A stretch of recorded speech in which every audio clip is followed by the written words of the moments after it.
to bring it in. It's like a weapon, let's face it. That's why I didn't bring it. Sorry, do you want to sneak in and get a better picture? I don't want to. I went to get on the plane, and then like,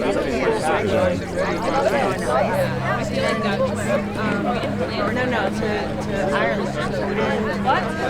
And they took go for it. And I was like, I haven't heard from Joe I said, I need to check it, but my luggage is already mine. And they're like, oh, well, you know, they weren't going to help me. And then I got back and they told me, oh, just go back with using them and tell them that you need them to walk. And then they'll like it. I was just there. I was like, I'm not going to go back there and tell them that I need them to walk. I just told them I don't need them to walk. And so what happened? I had a bag in the bag that I had with me, and I threw them in that bag and they checked me. Oh, they checked. Free of charge, but they were giving me a hard time. Yeah, no, I brought hiking poles on a few trips already, but I always and not tent poles and tent stakes. You can't bring those on the plane either. I didn't know that, but I also, they're kind of, even though they get small when you contact them, they still are a little hard to get into the luggage. You have to put them in. But back then, oh, I'm bringing a bicycle. I put them in a suit. I bring my bicycle in a suitcase. So I put it. Yeah, there's a lot of stuff in that suitcase. Let me tell you. But you have the extra large. It's You put like the whole suitcase inside a bicycle, the whole bicycle inside a suitcase. You don't have like a special bicycle. Hey, how are you? That's why I bought the bicycle. I had a video online showing how that bike fit in a suitcase. And it's, it's like this wide and that tall. It's just a regular truck on. It's not overly big. And I'm like, that's the bike I'm getting. So we each have one. You pack another suitcase with your clothes or Carry on. We're running through it. We have less than a minute. Right, we're unraveling. That's it. You guys are going to be behind. You're just going to a lot of times. It's going to be really nice. My problem.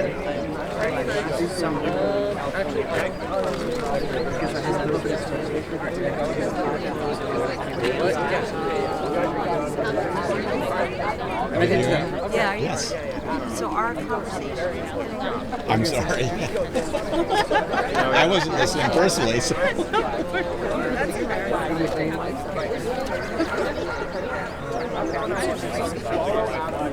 Okay, boys, you're standing by. I will do that for you. A bicycle doesn't take up that much room in the suitcase, so it's a lot of airspace. It weighs 22 pounds, so with the suitcase, it's like 30, you can put 50 in it, so you got another almost 20 pounds of stuff you can jam in. It's a lot of space. But they're heavy. They told me, I found out once my bag was 50. They let you go to 52. They give you a leeway. All right, I won't forget it. We always, whenever we pack, we're almost. Oh, so you do the full thing too?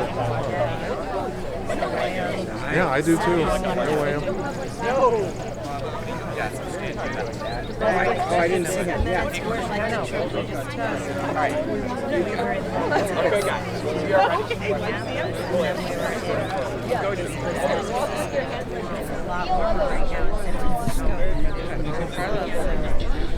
Then you never know. Like it's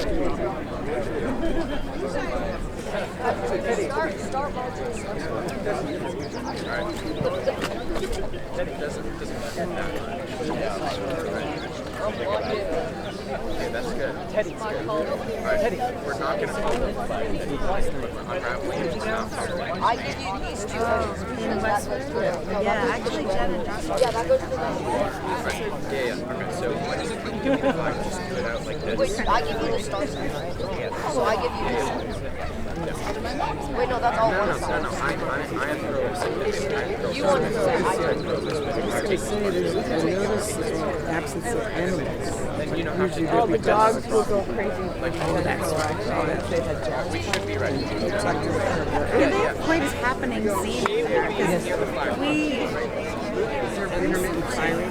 Jen and Josh. They told me there, and then they were going to Luke is the one on time. Lucy's the one on time. What? Yeah. So basically, we're gonna have the top one first. We're gonna kind of with that one. It should be pretty simple.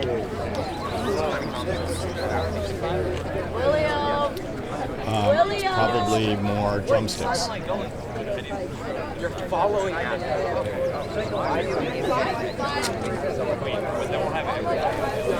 Guys, Teddy's up for Mason. Be on either side of me.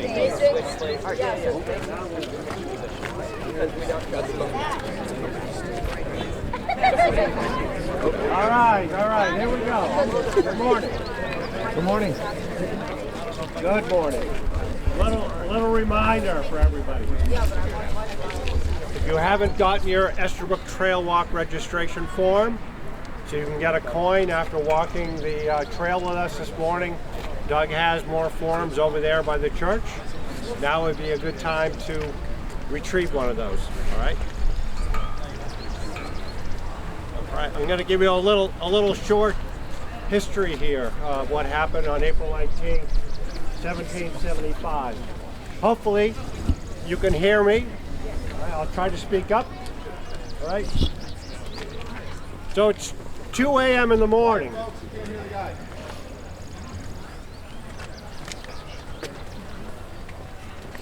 We gonna have time for a quick inspection before we park? Yes. Yeah. I'll give you time. Little logistics adjustment. Okay. First of many this morning.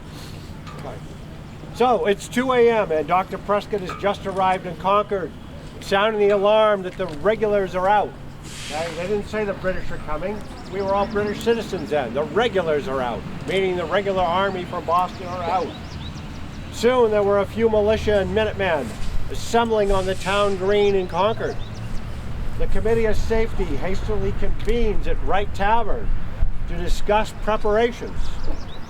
At about dawn, Major John Buttrick dispatched Reuben Brown to ride to Lexington and determine the status of the British Army. Reuben arrived in Lexington just as shots on the green were being fired. He quickly turned around and headed back to Concord and informed Major Buttrick that there was fighting on the green in Lexington and that the regulars would soon be in Concord. Major Buttrick then dispatched Reuben to warn towns along the way to Hopkinton. Why Reuben Brown found it important to ride to Carlisle is not clear.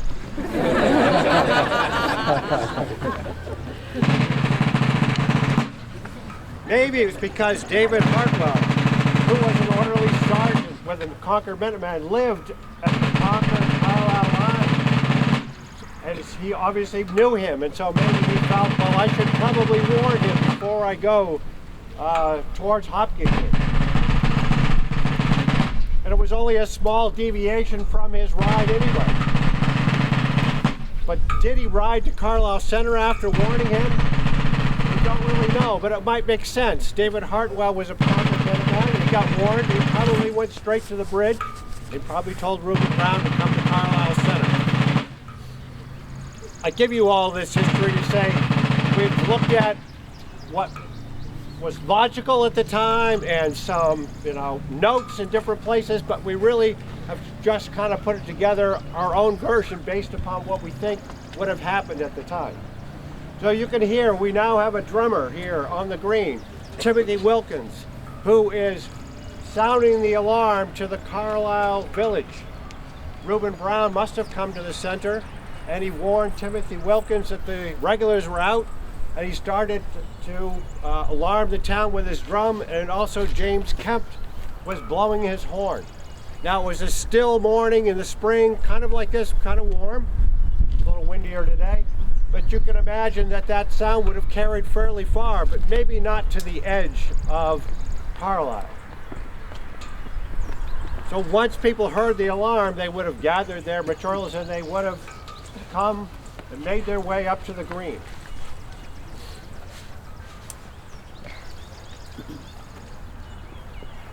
That probably took about 30 to 45 minutes by the time they walked up to the center of town. and some of them probably went directly to the North Bridge. After all, it was fairly well known that the British were going to come out of Boston and that they were going to try to seize the arms in Concord. There were not a lot of secrets back then, and people liked to talk, and they understood, General Gage in Boston knew that they were storing arms and munitions and warlike materials in Concord, and he even knew that many of those were being stored at Colonel Barrett's farm in Concord. Well, so the colonists also knew a lot about what British were doing, and those that were in Boston noticed that there were some changes in the behavior of the British several days before the 19th of April. The 19th of April was on a Wednesday. Those preparations made them suspicious that the army was soon going to come out to Concord area and try to secure those munitions and arms. They also knew that the king had been putting a lot of pressure on General Gage to seize those arms and also capture John Hancock and Sam Adams. Those were his objectives on that morning. Now, most townspeople in all the surrounding towns, they attended on Sunday church. Most in Carlisle Village at the time, which was actually part of Concord, Carlisle Village went to Concord. And during those church services, it was usually a social activity after church. And I'm certain that there was a lot of discussion about that the British were soon probably going to come out to Concord, and what should they do? How should they prepare? I understand that Colonel Barrett actually moved many of the stores that he had at his farm several days before because they were quite certain the British would soon come out of Boston.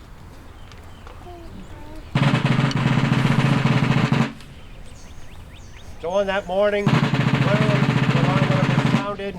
Some Minutemen would have shown up. Then the alarm would have been sounded again to make sure that everybody heard it and that they had an opportunity to come up to the green.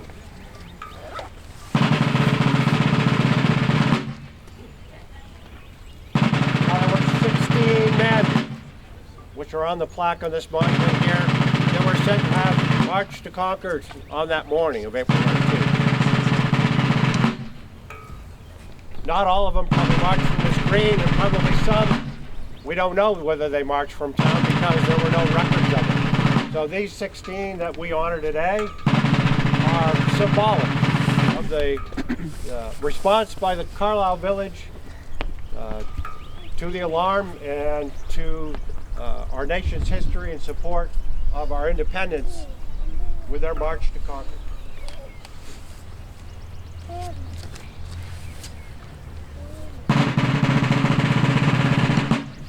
Now we'll get the rest of the Minutemen up here. We're going to do a flag raising.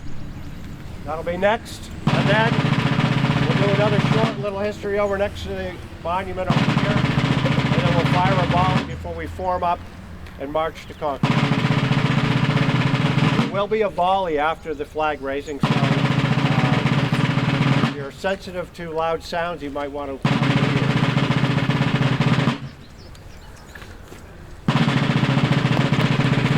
The Minutemen are on the green.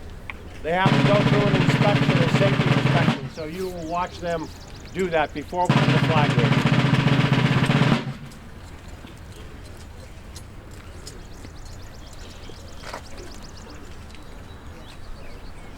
So our objective this morning is to step off at 7 a.m. in 30 minutes.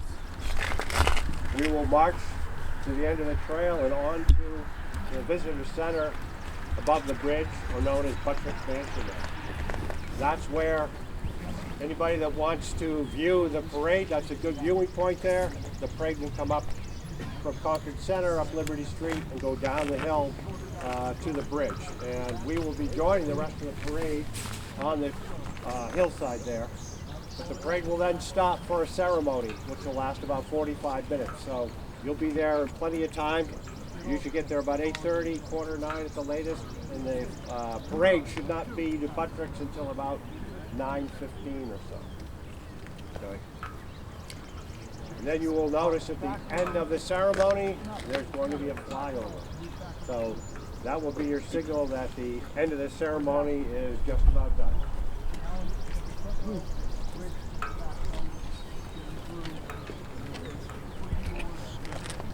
All right, now we have the captain there is going through an inspection, musket inspection.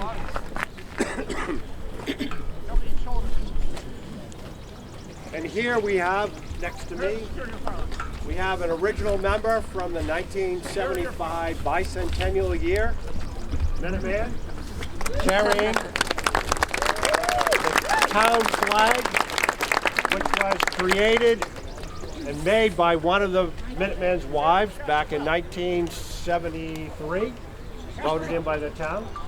So Jeff is carrying that. Owen here is carrying the flag of Bunker Hill, symbol of the two greatest conflicts that we participated here before the beginning of the American Revolution, before we had an army.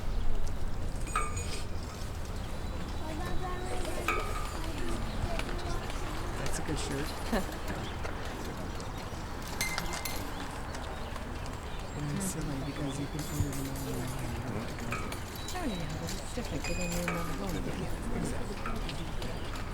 Hopefully you all brought water and sunscreen. I think you're going to need it today.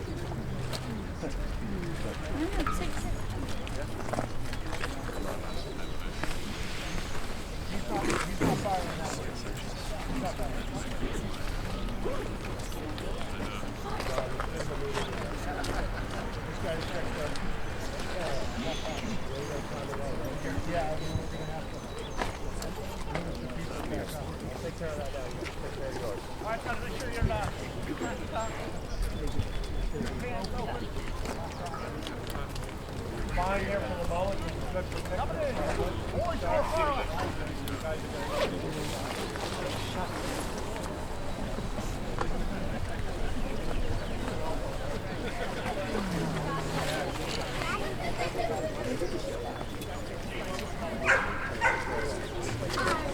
Yeah, flag raising, actual handle, send them all. Just like Memorial Day.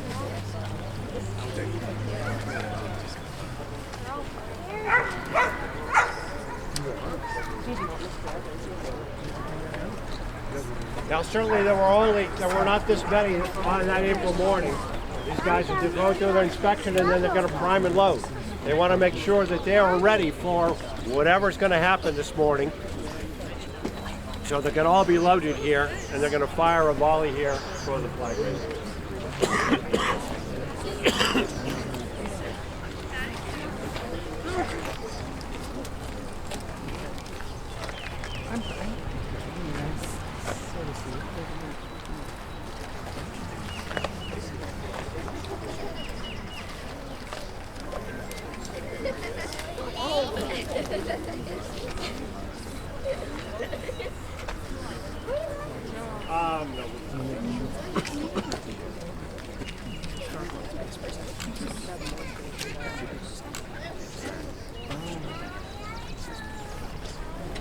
This is very realistic what's happening on the green. He's making a repair to his musket. You certainly don't want to go into battle with a musket that's non-functional. You can see he's adjusted the spark until he was happy with it and had the captain take care of it for him.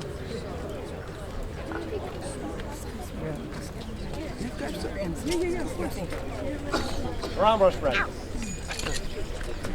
I'm sorry.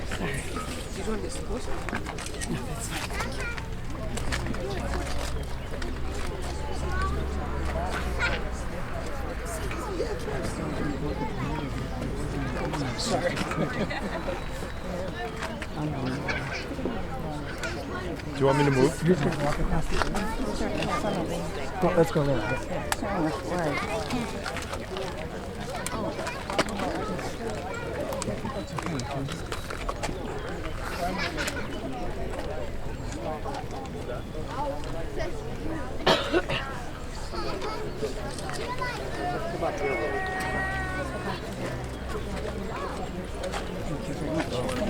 Too far in front of the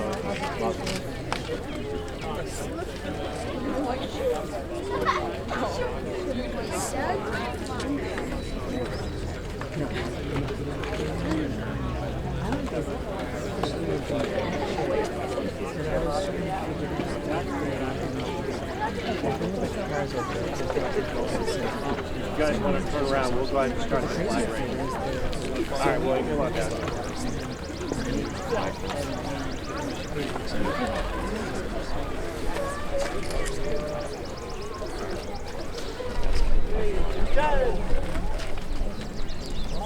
Flag detail. Prepare to raise the colors. Excuse me, do you mind bending down a little?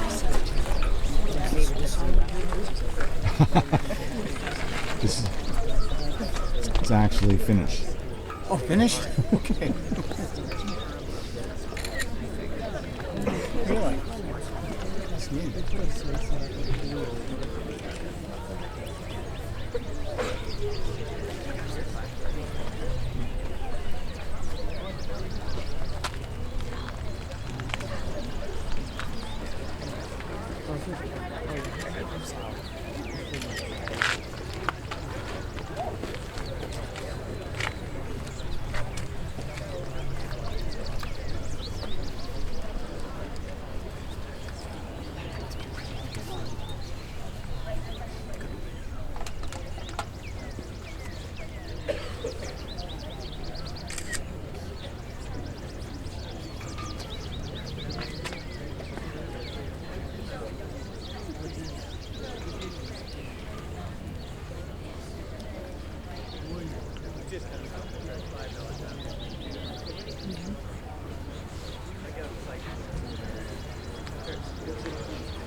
Share the colors.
just going to go over to the Minuteman Monument. We'll do a final ceremony there before we begin our march.